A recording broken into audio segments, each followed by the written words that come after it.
Well, hello there again, and welcome once more to Five Homes to Freedom. And here we are in Module 2, and we are looking at Lesson 9, Crunching the Numbers.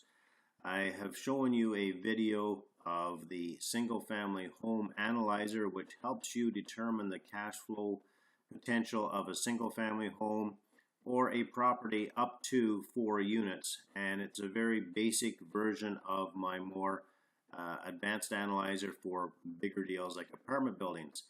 And it is a great analyzer to play with to see what the effect of the expenses are on a property, if you change the rents, etc. Just to show you how profitable it is with respect to cash flow. But it only gives you a snapshot of that property at the time at any one moment. So when you buy the property, typically is when you're going to determine whether it's a good deal or not, and that's when you would use that analyzer. Now, the analyzer you see here on your screen is more of a mortgage analyzer calculator, and I'm just going to walk through with you how to put in the information and how it's all connected and what the purpose and intent of it actually is. And we'll just get started right now. So let's take a look at you're going to, again, go up into the top left corner here. We're looking at inputting information only in the top portion of the analyzer initially, and we are going to start with the list price. So let's say that the property was listed for $350,000. Hang on, there we go, $350,000. And we purchased it for $340,000. It automatically calculates the loan amount based upon an 80% loan to value. That's typically what most lenders are comfortable at lending. You then have an interest rate option, so let's use 2.5%. And then the loan period in years, so that's the life of the mortgage. By default, it shows up at 30. What I would suggest is that, if you can get it at 30, that's fine. But our goal here is to get it paid off as quickly as possible. So just insert 25 years. The number of payments per year, I'm just going to leave those at 12, which means you're making your monthly payments. The loan start date, I'm going to put in 01. Where's my slash here? 01. And we'll put in 2016. So you'll see that it's calculated the monthly payment of $1,218.47, and it shows what the equity is in the property right now, and that's the amount of money that you've had to put in, the 20%, less expenses, etc. So we've got current market value here is where that's coming from. So we're going to take a look in the future value. So I've put in 4 different options for percentages just to give you an idea of what future value is going to be between the time you purchase it and year 10.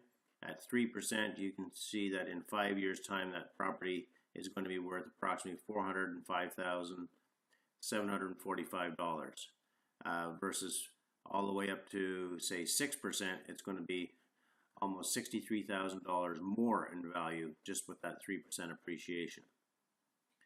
Then over here we've got the cash flow. So in unit 1, usually that's going to be your upstairs unit.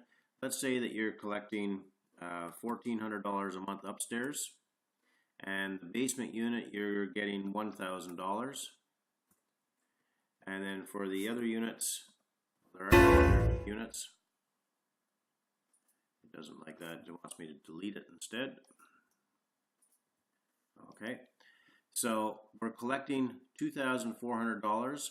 We have to pay the property tax, and on an annual basis, that's going to be, say, $3,600 for an easy number. So that's $300 per month. Our property insurance probably be about $100 per month. And if you want to put anything else in, if you have to pay for anything else like water, sewer, or if you want to put in a maintenance number in there, this is where you would put it. However, I'm going to suggest you don't at this point in time, because I'll share with you a strategy for setting money aside for maintenance issues. Our whole point here is to generate as much positive cash flow as possible. And this particular example, we've got $781 cash flow every month. So down below here, we'll come back to this number in a second. Down below here is what they call the amortization schedule. So this shows you what the beginning balance is and ending balance is after each mortgage payment. So in month number 2, on the first month, we've got the mortgage beginning at $272,000. After you make one mortgage payment, a portion of your payment goes towards the interest and a portion goes to reducing the debt, the principal amount. So the mortgage has been reduced down to $271,345. If we do nothing, but just leave it alone and make our regular mortgage payments, this will go for 25 years. So I'm just going to scroll down. So 25 years.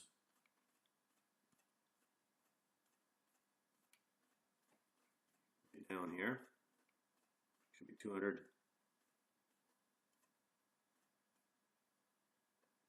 So at the end of 300 months, which is 25 years, you owe nothing on that property. It's been completely paid off. So 300 months. Now, we'll get back up to the top here. What we're going to do is we're going to, in property number 1, because this is property number 1, you see on the bottom here we have tabs. And you can put as many tabs as you want in here. You can just keep adding more. So I've got 10 tabs for up to 10 properties right now. We are in property number 1. So property number 1 is going to generate $781 cash flow. But what if we apply $750 every month in addition to our regular monthly payment? So insert $750. Well, that's only once. So we've reduced our payments from $300 down to $299. But we want to do that every month. So what I'm going to do here is just click on the corner, and that's going to insert it for the balance. Now we've just reduced our number of payments from 300 down to 163 payments. Well, 163 payments is just almost 14 months. So we've shaved off 10 years by applying that $750 in additional income towards the mortgage.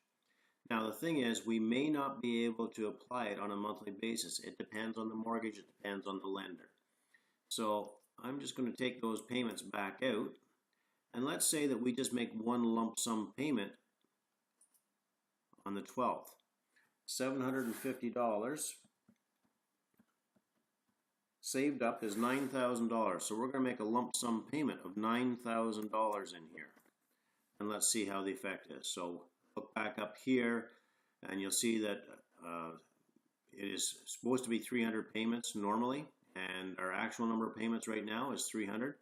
As soon as I hit enter, because I put $9,000 down on that lump sum, it's reduced it down to 287. Now if we do that every year, so we go up to month 24, actually I'm going to copy that, just up to month 24, I'm going to add in another 9,000. And I'm going to go up to month 36, another 9,000. Month 48, so we're at 4 years, 9,000. And then month 60. So doing that for 5 years, we've reduced our number of payments from 300 down to 240. And 240 divided by 12 is 20. So we've shaved 5 years off. It's not as good as being able to pay down on a monthly basis. So you would like to get that money, that $750, applied towards the debt as quickly as possible. So one way of doing that is making your monthly payments. When you set the mortgage up, if you know this is what your scenario is going to be and you're going to have an additional $780 a month cash flow, instead of making your monthly payment $1,281 or $218, what you can do is increase the size of your payment. So Since we can't just simply increase the size of the payment, what we can do is shorten down the amortization. So if we went down to 20 years, for example, what does that do to our monthly payment? It goes up to $14.39. Okay, well, what if we went to 15 years? Now we've got cash flow of $188 left over. Our monthly payment is $1,800. So now we've gone from 300 and what was that number for? 300 payments down to 180 payments. Plus we still have some cash flow left over. So now instead of $9,000, let's say we take $150. So $150 times 12 is $1,800. So we change these numbers here to 1,800.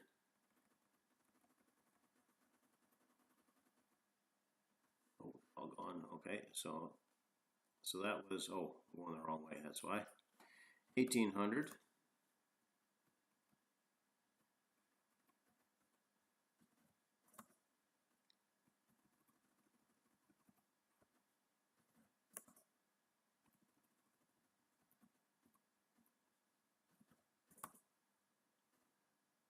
So we've now reduced the actual time for the mortgage debt retirement down to 174 months.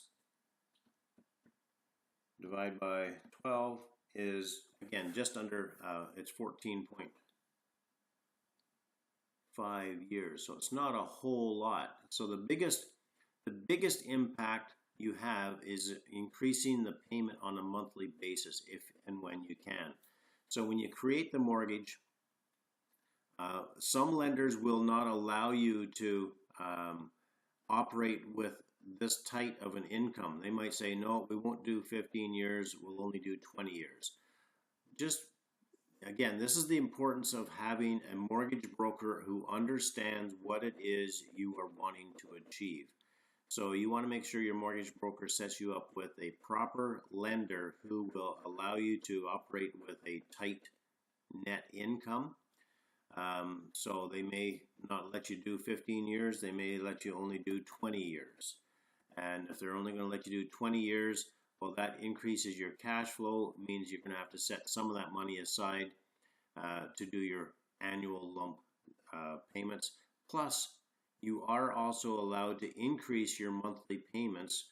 It depends on the lender. It could be 10, 15, 20% once a year. So after year one, you can increase your payments from $14.39 up to another 10% would be $140. So you might be able to increase it another $200, which you've got the cash flow to do. So you increase it by $200, which is going to affect how quickly you can pay down that mortgage.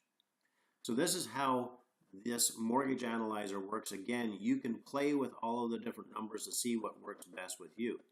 Now, if you already have 3 properties, and in your other 2 properties, they're each cash flowing positive, and you've got another $600 from each of those. Well, what you can do is $600 over the course of the year is $7,200. $7,200 from both properties is $14,400. So you can apply lump sum payments to this mortgage, property number 1, and get that one paid off as quickly as possible. Once this mortgage is paid off so that the mortgage is 0, then your cash flow is going to be even higher because you now have your debt service out of the equation as well. And you can take the cash flow from this property, apply it to your other properties.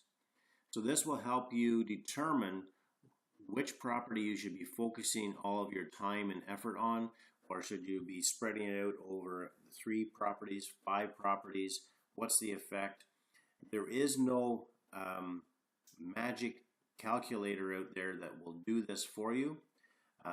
To my knowledge, there's not even a calculator similar to what I've created here for you, where you can see the effects of, firsthand, see the effects of applying additional income or additional principal amounts to reduce the debt on property number 1 versus property number 3 versus property number 5. So that's how this spreadsheet works, and I will walk through showing an example for you in our next video. So again, download this program, go through it, get comfortable with it, just play with it. What I would recommend you do is that when you download it, you always, when you open it up and you make any changes to it, you're adding information to it, save that as a separate file so that your original download is always going to be original, just in case you make any, something happens and you make a mistake, or, I mean, it is all protected. However, things happen. I'm not a computer geek. You want to make sure that you've got a good version, original version that you can draw upon. All right, so have fun with that, and we'll see you in the next video.